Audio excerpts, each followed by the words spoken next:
ప్రతీక్ జోషి లండన్లో ఒక సాఫ్ట్వేర్ ఇంజనీర్గా వర్క్ చేస్తూ లండన్లో ఒక్కడే ఉంటున్నాడు. అయితే తన భార్య డాక్టర్ కొనీ వ్యాస్ ఉదయపూర్లో తన ముగ్గురు పిల్లలతో భర్తకి దూరంగా ఉంటుంది.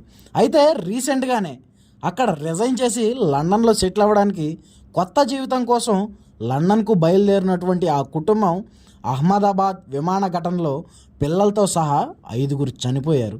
అయితే డాక్టర్ కొనీ వ్యాస్ పసిఫిక్ హాస్పిటల్లో డాక్టర్గా చేస్తూ అక్కడ రిజైన్ చేసి లండన్లో సెటిల్ అవ్వాలని తన భర్త ప్రతీక్ జోషితో కలిసి తన ముగ్గురు పిల్లలతో అహ్మదాబాద్ నుండి లండన్కు బయలుదేరారు.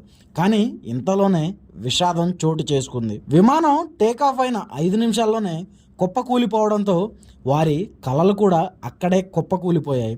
ముగ్గురు పిల్లలతో సహా ప్రతీక్, డాక్టర్ కొనీ వ్యాస్ చనిపోయిన ఘటన దేశం మొత్తాన్ని దిగ్భ్రాంతికి గురిచేసింది. అయితే వారు చివరగా ఆ ఫ్లైట్లో తీసుకున్నటువంటి ఫోటో ఇప్పుడు సోషల్ మీడియాలో వైరల్గా మారింది.